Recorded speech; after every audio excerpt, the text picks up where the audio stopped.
Nossa aula de hoje vai fazer revisão do conteúdo de física para a nossa prova. Espero que através das resoluções você possa tirar suas dúvidas e fique preparado para a sua avaliação de mais tarde. O primeiro exercício que nós trazemos aqui aborda o assunto lentes. E à medida que a gente vai trabalhando com lentes, a gente vai lembrar que existe uma relação direta com os espelhos esféricos. As lentes convergentes, que são lentes de bordas finas, se assemelham às suas características aos espelhos côncavos, enquanto que as lentes divergentes de bordas grossas têm características similares à dos espelhos convexos. Para efeito de cálculo, as fórmulas matemáticas são as mesmas, e eu sugiro a você que sempre anote as informações dos exercícios. Por exemplo, olha a questão de número 1. Um objeto de 5 centímetros, já anota aqui, ó, te dando o tamanho do objeto. Um objeto de 5 centímetros de altura é colocado a 40 centímetros diante de uma lente. A distância de um objeto é chamada de P, enquanto que a distância da imagem é P'. A lente é convergente e a distância focal vale 30. O meu F vale 30. Esse 30 poderia ser negativo se ao invés de lente convergente, a minha lente fosse divergente. Lente divergente, coloca o sinal de menos no F. Ele pergunta qual é o tamanho da imagem. Amigos, nós temos 3 relações matemáticas importantes nas lentes e nos espelhos. São as seguintes. Equação de Gauss, 1 sobre F, igual a 1 sobre P, mais 1 sobre P'. Aumento linear transversal, I sobre O, ou menos P' sobre P. Com essas relações, eu consigo efetuar as resoluções todas. Quer ver? Vamos lá. Primeira coisa, você tem a distância do objeto, mas não tem da imagem. Então, o primeiro passo, usa a equação de Gauss. 1F, 1P, mais 1P'.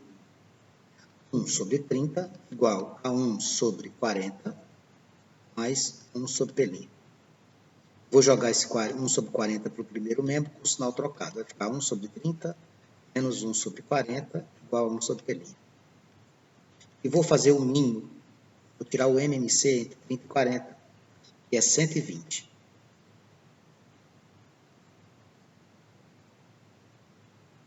Antes, como é que tu vai fazer? Eu vou dividir embaixo, multiplicar em cima. Como eu devo fazer sempre com operações com frações. Quando eu divido 120 por 30, dá 4. Menos. Quando eu divido 120 por 40, dá 3. O que é que nos resta aqui? Nós ficamos com 1 sobre 120 igual a 1 sobre P'. Não há necessidade de você fazer cálculo, porque aqui, por semelhança, ó, 1 está para 1, 120 está para o P'. A posição da imagem será formada a 120 centímetros da lente. A pergunta não é essa. A pergunta é tamanho. Se eu quero o tamanho da imagem, amigos, eu vou ter que usar a relação do aumento linear transversal. Você tem 2 relações aqui, veja. A igual a I sobre O ou menos P' sobre P. A sugestão que você me dá? A sugestão que eu lhe dou é você juntar as 2 relações. Você faz assim, ó. I sobre O igual a menos P' sobre P. Ó. Quando eu faço isso, eu consigo descobrir o tamanho da imagem. Imagem dividido por... Qual é o tamanho do objeto? 5. Menos P', menos 120. Esse menos vai influenciar em quê, Vangas? Esse menos é só para dizer para você a natureza da imagem. Se vai ser real ou virtual, quando eu trabalho com P e P', se vai ser direita ou invertida, quando eu trabalho com aumento linear. Quanto é o P? 40. I sobre 5, para dividir o 120 por 40. 12 por 4 dá 3. Quando você cruzar, você vai encontrar a imagem menos 15 centímetros. O que significa isso, Vangas? O tamanho da imagem é 15. O sinal é só para dizer a característica de direita ou invertida, virtual ou real, espelho se é convexo, côncavo, a lente se é convergente ou divergente. Mas a resposta aqui é tamanho. Então, o tamanho aqui seria 15 centímetros.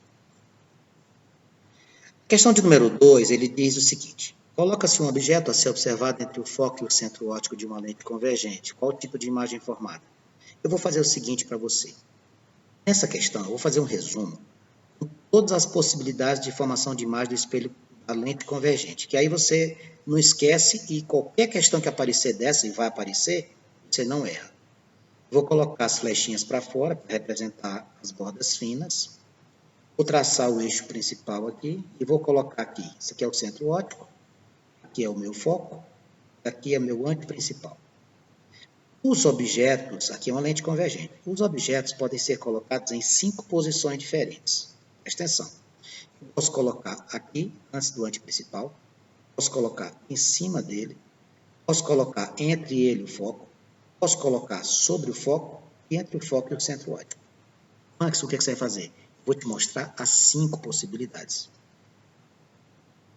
Quando eu coloco o objeto antes do anteprincipal, a imagem é real, invertida e menor. Do mesmo jeito do espelho côncavo. Mesma coisa. Quando eu coloco o objeto em cima do anteprincipal, à medida que tu aproximar o objeto, a imagem aumenta de tamanho. Aqui vai ser real, invertida. O que era menor passa a ser o que agora, Vax? Igual. Na posição 3, tu está entre o anteprincipal e o foco. A imagem será real. A imagem será invertida. Só que agora o que é que vai acontecer? Menor, igual, ela passa a ser o que agora? Maior. Quando você coloca o objeto em cima do foco, assim como nos espelhos côncavos, você não forma imagem. Sabe por quê? Porque quando você observa os raios, eles vão estar paralelos entre si. Se eles não se tocam, não existe formação de imagem. Aí o que é que a gente faz, Max? A gente diz que essa imagem é imprópria. Max, tudo que tu está falando aí, eu estou visualizando aqui, porque eu não esqueci. Que bom. A última situação é entre o foco e o centro óptico, ou seja, entre o foco e a lente. Sabe o que é que vai acontecer? Nós vamos deixar de ter imagem real, vai ser virtual. Nós não teremos mais imagem invertida, vai ser direita. O tamanho dela, Max, vai ser ampliada, vai ser maior. Estas são as 5 possibilidades. Vanx, e para as lentes divergentes? Ou seja, as lentes de bordas grossas, como é que é o procedimento? Vou desenhar aqui a flechinha voltada para dentro, tá? Aqui é a lente de bordas grossas. Neste caso, você não precisa se preocupar em posição.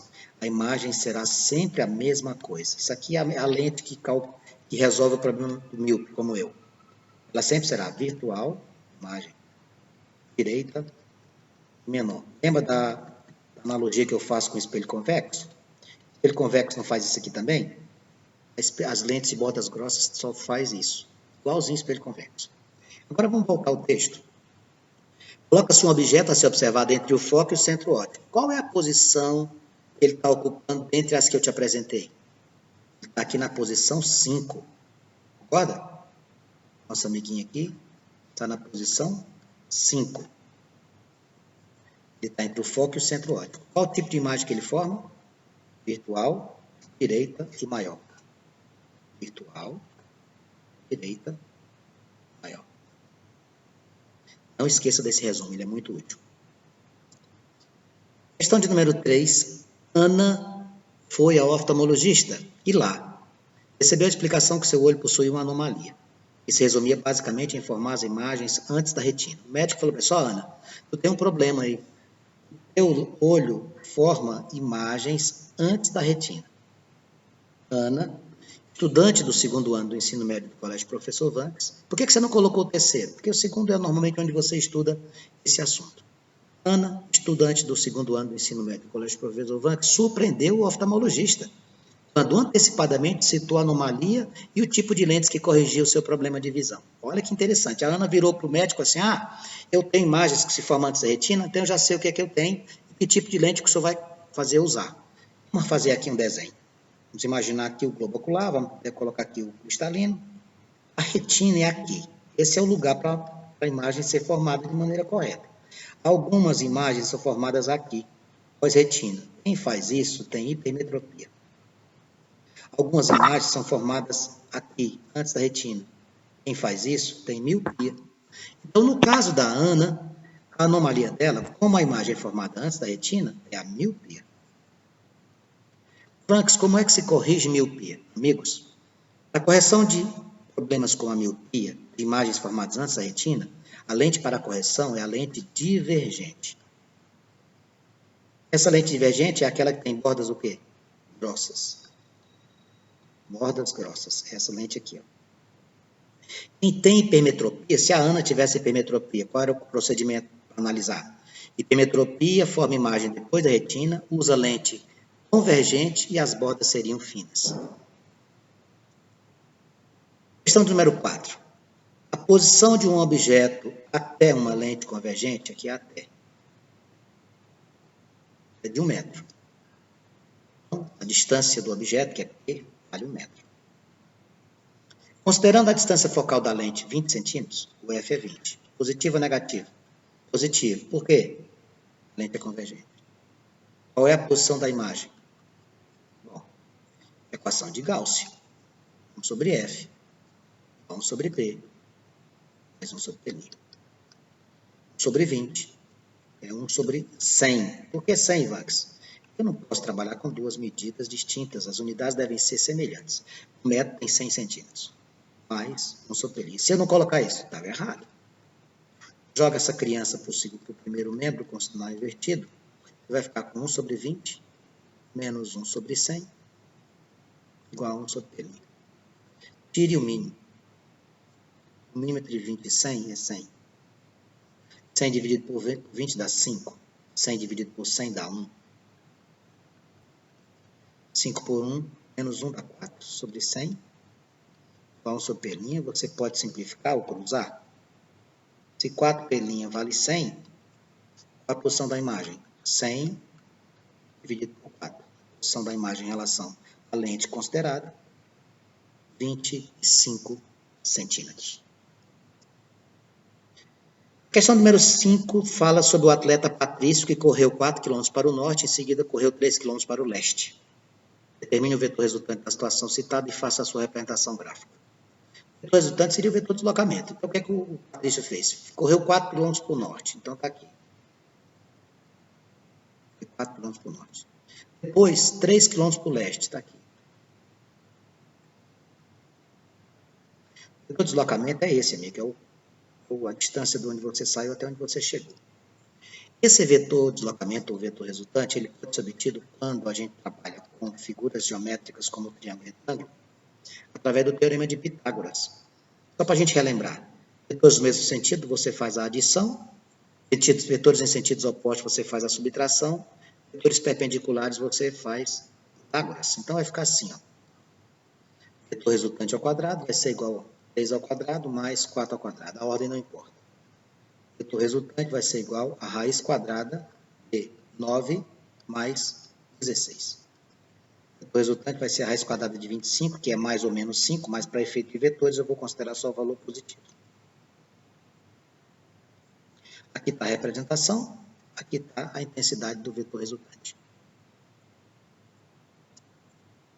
Na questão de número 6, nós temos 3 itens para serem resolvidos através da mesma relação de vetores. O vetor A, que tem intensidade de 6 unidades, o vetor B, 8 unidades. Ele pede para você resolver em cada um dos contextos. O primeiro deles, eu queria lembrar para você o seguinte: quando a gente trabalha com a situação A, o que é que a gente tem na situação A? Observe. Na situação A, nós temos 2 vetores do mesmo sentido. O vetor resultante nesse contexto é somar. O meu vetor resultante seria o vetor A mais o vetor B. Então, minha resposta seria 6 mais 8, 14 unidades. Antes, qual é a representação? Você ia fazer um vetor aonde? Para a direita. Por quê? Porque os dois estão indo para a direita. Na situação B, nós temos vetores em sentidos opostos. Em sentidos opostos, eu vou fazer um vetor menos o outro. Vai ficar 8 menos 6. Vai dar 2 unidades. Max, por que você colocou o B antes? Coloquei o B antes porque ele é maior. Em 8 unidades, o A é 6. E aí vai ficar representado como? Você representa para o lado do maior dos vetores no tamanho menor. Ó, 2 unidades. E a letra C, nós temos aqui perpendiculares. Você sabe onde é que é o vetor resultante? Você fecha aqui a figura com a régua dos polígonos, ó. O vetor resultante aqui. Antes me dá uma situação que me lembre aqui essa situação C. Um barco atravessar de uma margem para outra do rio. Barco no sentido A, correnteza no sentido B, joga o barco para a direita. Como é que eu faço 90 graus? Quando os vetores são perpendiculares, eu uso Pitágoras. A raiz quadrada de 6 ao quadrado mais 8 ao quadrado. O vetor resultante vai ser a raiz quadrada de 36 mais 64. O vetor resultante vai ser a raiz quadrada de 100. Vai dar quanto? 10. Onde é o vetor, Vanks? Aqui, uma diagonal ascendente. Esta seria a questão de número 6. Bom, vejamos agora a questão de número 7. A questão 7 diz assim: a velocidade resultante de um barco que veleja no mesmo sentido da correnteza de um rio é 10 metros por segundo. Quando veleja contrário à correnteza, a sua velocidade resultante é 4. É correto afirmar que o vetor velocidade do barco corresponde a 4. Vamos pensar? Vou desenhar aqui o rio. Tá? Velocidade do barco. Velocidade da correnteza. Isso aqui é quando eu estou a favor. Como é que vai ser a resultante? A soma. Sem dúvida. A segunda situação. Está aqui o rio. O barco. A correnteza está aqui. A correnteza está aqui. E agora o barco está subindo. Aqui, como eles estão em sentidos opostos, você vai diminuir, amigo. Fazer a velocidade do barco não é a velocidade da correnteza. Então, o que é que aconteceu aqui? Ele te falou o seguinte, que quando eles estão no mesmo sentido, a resultante é 10. Quando eles estão em sentidos opostos, a resultante é 4. Ele quer a velocidade do barco. Então, vamos pensar aqui. Velocidade do barco mais velocidade da correnteza dá 10. Velocidade do barco menos velocidade da correnteza, 4. O que é isso? Moçada, isso aqui é um sistema. Sistema com duas variáveis. O que é que você vai fazer? Some. Quando você soma, você cancela aqui, ó. 2 vezes a velocidade do barco vai dar 4. 10 mais 4, 14. A velocidade do nosso barco é 14 dividido por 2. Somente o barco, 7 metros por segundo. Essa é a sua resposta. Antes, quanto seria da correnteza? Só a título de correnteza. Quando eles estão no mesmo sentido, é 10 metros por segundo, e a do barco é 7, dava para concluir que a correnteza era de quanto? 3. A vantagem disso aqui, de você olhar da correnteza, é que você pode conferir se acertou. Você já confere antes, ó. 7 mais 3, 10, 7 menos 3, 4. É assim que você deve proceder. A questão de número 8 traz para a gente uma situação de uma modalidade esportiva denominada polo, onde você tem atletas se deslocando com cavalos, né? Aí ele diz aqui, ó, um cavalo, uma jogada, durante uma partida de polo, efetua vários deslocamentos sucessivos, D1, D2, D3, D4. 80 metros, 30 metros, 40 metros e 20 metros. Determine a distância entre a posição inicial e a posição final ocupada pelo cavalo. Olha aqui, isso aqui nada mais é do que o vetor de deslocamento. Sai daqui e aqui. Você quer que tu calcule isso aqui, amigo? Ó. Antes, como é que eu vou fazer isso? Como é que isso aqui? Raciocínio.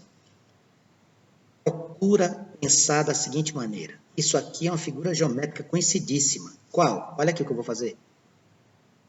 Não está no texto. Você tem que ter essa iniciativa, meu amigo. Que figura geométrica virou isso aqui? Tem um triângulo. Isso aqui é o D1. Saiu. Aqui é o final. Isso aqui é esse penso bem aqui. Antes, isso aqui é 90 graus. Isso, vai usar Pitágoras. Quanto é esse pedacinho D1? É 80. Quanto é o D3? D3, 40. Então, esse grandão aqui vale 80 mais 40, 120. Aqui, quanto que é o D4? D4 vale 20. Quanto é o D2 que está aqui? Ó? Esse aqui é o D2. Ó. Quanto é o D2? 30. Então, esse pedaço todo aqui vai ser 20 mais 30, 50. Olha que interessante. Quando eu faço isso, eu descubro o vetor de deslocamento, que é a linha reta entre ponto de partida e ponto de chegada. Como é que eu vou fazer? Meu vetor de deslocamento, o vetor resultante, vai ser a raiz quadrada de 120 ao quadrado mais 50 ao quadrado. Que conta grande é essa? Não, não é grande não. Você faz sem os zeros. 12 ao quadrado é 144. Acrescente 2 zeros. 5 ao quadrado é 25. Acrescente 2 zeros. Vou ficar com 14.400 mais 2.500, 16.900. Vou fazer só a raiz quadrada de 169, que é 13. Acrescento um zero, 130. Então, o vetor aqui seria 130 metros, da posição de partida desse cavalo, desconsiderando todos os os movimentos que ele fez, a posição de chegada, 130 metros. Questão de número 9. Em uma xícara de capacidade térmica desprezível, despeja-se 95 ml de água a 50 graus. Então, 4 cubos de açúcar de 5 gramas a temperatura de 20 graus. De calor específico, 0,25. Antes, qual é o calor específico da água? 1. Estou mergulhados na água quente. Tá. Determine a temperatura de equilíbrio do sistema envolvendo água e o açúcar. Meus amigos, aqui não existe mudança de estado físico. Tá? Eu vou raciocinar só com calor sensível. Aqui, macete. Tá, macete. Aqui ele não fala que o açúcar está sendo dissolvido. Se ele tivesse já falando que o açúcar ia ser dissolvido, eu ia ter que fazer também com calor latente, porque ia mudar o estado físico do açúcar. Ele não cita mudança de estado físico. Então, aqui ainda não aconteceu mudança de estado físico. Se o açúcar tivesse citado aqui que ele tinha sido dissolvido, ele teria a obrigação de me passar o quê? Calor latente, tá? Ele teria que me passar o calor latente. Aqui ele não passou, então eu vou partir da premissa que ainda continua no estado sólido. Então, o que eu vou fazer? Vou fazer a quantidade de açúcar, de calor da água, mais a quantidade de calor do açúcar, igualar tudo a zero. Mais uma vez eu vou citar. Caso ocorresse fusão do açúcar, nós iríamos ficar com calor da água mais calor latente mais calor do açúcar. Eu teria que fazer assim. Por que é que eu não estou fazendo assim? Porque ele não citou isso. Se ele tivesse citado, ele teria que me dar o calor latente de fusão. Tá? Por enquanto, eu vou raciocinar que ambos não mudaram de estado físico. Se não mudar de estado físico, calor sensível. Qual é a relação matemática? Qual é a massa do nosso amigo da água aqui? 95. Qual é o calor específico da água? 1. Temperatura final menos, quanto que ela estava? 50. Mais. Qual é a massa do açúcar? 4 cubos de 5 gramas vai dar quanto? 4 vezes 5, 20. Qual é o calor específico? 0,25. Vezes temperatura final. Qual é a temperatura do açúcar? 20 graus. Tudo isso igual a zero. 95 PF menos 50 igual 20 vezes 0,25 é a mesma coisa de 2 vezes 2,5, vai ficar 5. PF menos 20, aqui é só menos, aqui é mais, tá? Igual a zero. Vou fazer a distributiva. 95 PF menos 95 vezes 50, vou fazer bem aqui, 95 vezes 50. 5 vezes 5, 25, vai 2. 5 vezes 9, 45 e 2, 47. Vai dar 4.750. Mais 5 TF menos 5 vezes 20, 100. Tudo isso igual a zero. 95 TF mais 5 TF dá 100 TF. Temperatura final. 4.750 com 100 dá 4.850. Igual a zero. 100 vezes a temperatura final igual a 4.850, quando eu passar para o segundo membro. A temperatura final vai ser 4.850 dividido por 100. Cancelo 0. 485 por 10 vai dar 48,5 graus. A temperatura vai baixar de 50 para 48 em função do acréscimo do açúcar.